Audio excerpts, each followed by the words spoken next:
Hey, how you doing? Happy Halloween! Today I'm going to show you how I made these big, creepy vines. Let's do it. You're going to need a pool noodle. Then you're going to need a sharp blade. I prefer these Alpha utility knives. A heat gun. Plastic wrap, preferably this kind here that you can get pretty cheap at Walmart. This is the kind made for packages and stuff like that. However, if all you can get is the regular cling wrap from the grocery store, that stuff will work too. This is just a lot more and it's cheaper. And some liquid latex. The kind I like to use is Mold Builder.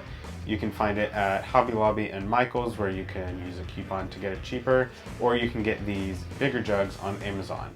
Some acrylic paint and a paintbrush. First thing we want to do is get rid of this flat tip. I like to start by just straight up cutting it roughly in half. And you can go as far down as you want. We're going to go about the first third of the way down the pool noodle. And now pulls apart like this. So now we have two splits in the vine. Now I'm going to go ahead and cut one of these a third time. So now we have three. Now I want to take each of those tips and I'm just going to kind of cut it down to a point. It doesn't have to be a perfect point. So just sort of like this. You don't have to cut it down much pointier than this because we're going to be hitting this with a lot of heat and shaping it that way as well. This just gets rid of the bulk, and I'm going to do that for all of them. All right, so now we've got these 3 points like this. I'm going to go down the noodle to about right here. I like to find where there's the split, like right here, and then go down on this face.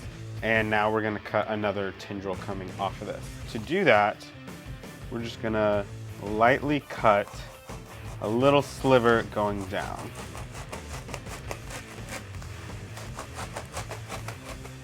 Like this. See? I cut this one a little bit thick. I cut all the way through to where you can see the gap in the middle, but it's also a good idea to then come a little bit further down and cut somewhere it doesn't go that deep. Like this, you see this one here. This one will come out a lot skinnier because there's less foam underneath it. But so now we have that, and we have that. And you can really just add as many of these as you want. I'm actually gonna go in here and split this guy in half right there. Just to make it a bit more interesting. Okay, so now I'm going to take the heat gun and use that to shape the vines.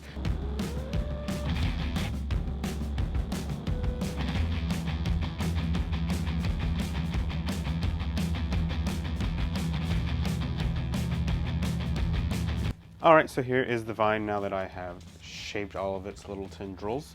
And now it is time to start plastic wrapping. So for the plastic wrap, I actually have it set up above me like this. This is my table that I work off of. Here I have the lights. And then I also have these extra,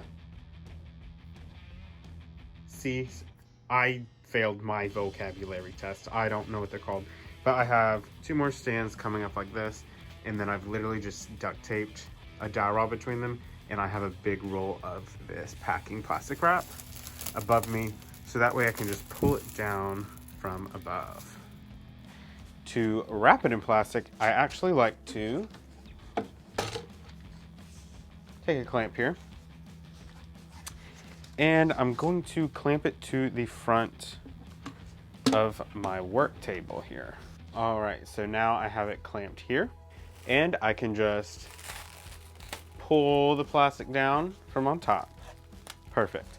So what I first do is I pick the top tendril, and I'm actually going to just sort of wrap the bottom of it right there with some of the plastic wrap, and then I'm gonna gather it on top with some scissors and just cut it off. And now I wrap it the rest of the way up like so. leaving some trailing off of the tip. And then I'm just going to repeat this one more time.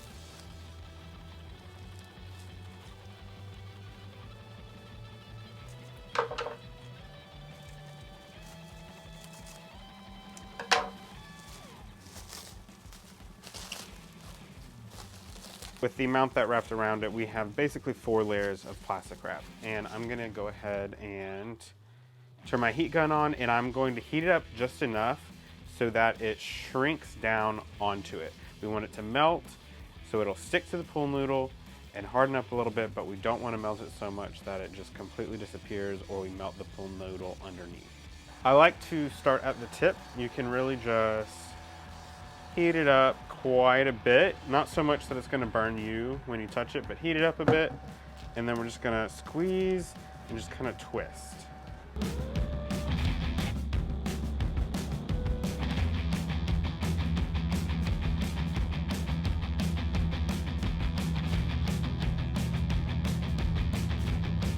So next, I'm going to go to the one it is directly attached to, this guy right here. They're the only 2s attached at this joint, and I'm going to cover it in plastic the same way I did this first one. Okay, so now I have both of these guys with their first layer of the plastic wrap. The next thing we want to do is seal up this connection between them.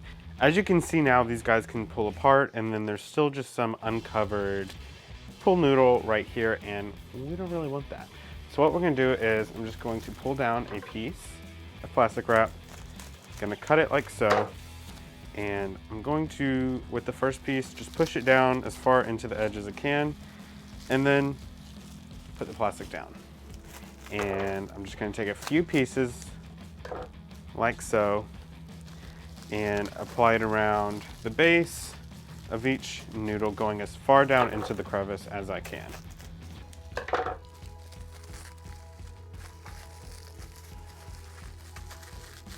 Like so. And now I'm going to heat them both up and melt it together.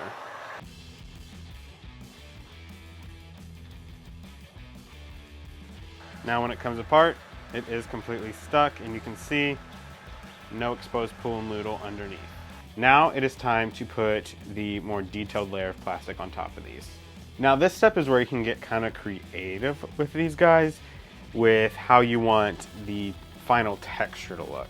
No matter what you decide you want the texture to be, you're going to first take a piece of plastic.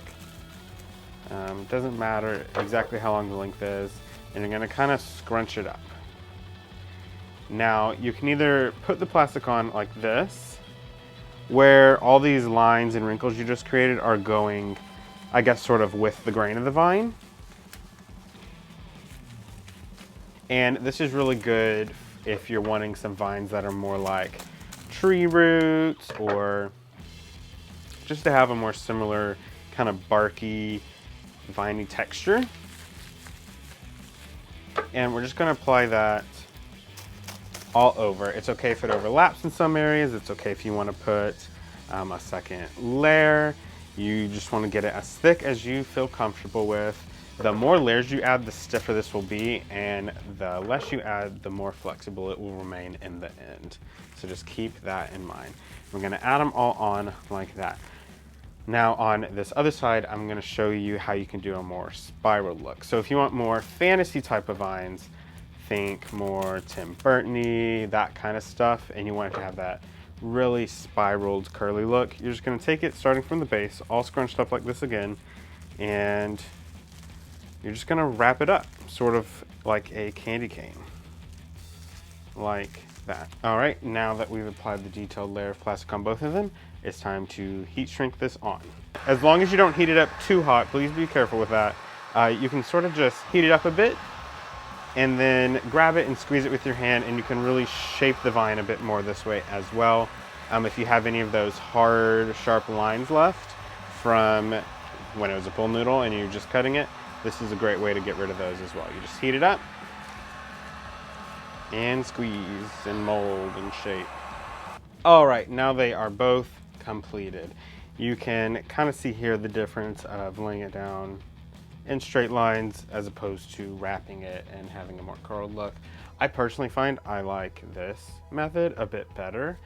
It just looks a bit more natural, but there's definitely some times when this would look really great. So now I'm just going to do exactly what I did here, and I'm going to do it all down the entire vine.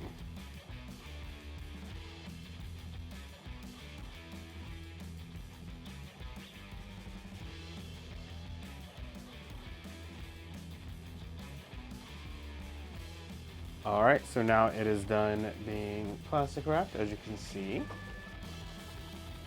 And it is time to start coating it with the latex. This part here is completely optional, but to make things easier, since I'm building a crap ton of these guys, I am going to put these little hooks on the inside of them so I can hang them up to dry, and they'll take up less space that way. So basically all I'm gonna do is I have this piece of wire here, and as you can see, it's sort of flared out on each side like this. Pinch them together so they fit into the hole and push it in far enough so that now, ta-da, it is hooked in there, but whenever I need to, just take it out. So now it is time for the latex. I'm gonna pour mine into a separate cup to mix it with the acrylic paint. However, you could always put the acrylic paint directly into this tub and mix it up. I just have other projects going on where I need this to not be brown, so it's gonna pour a generous amount of latex into the cup there.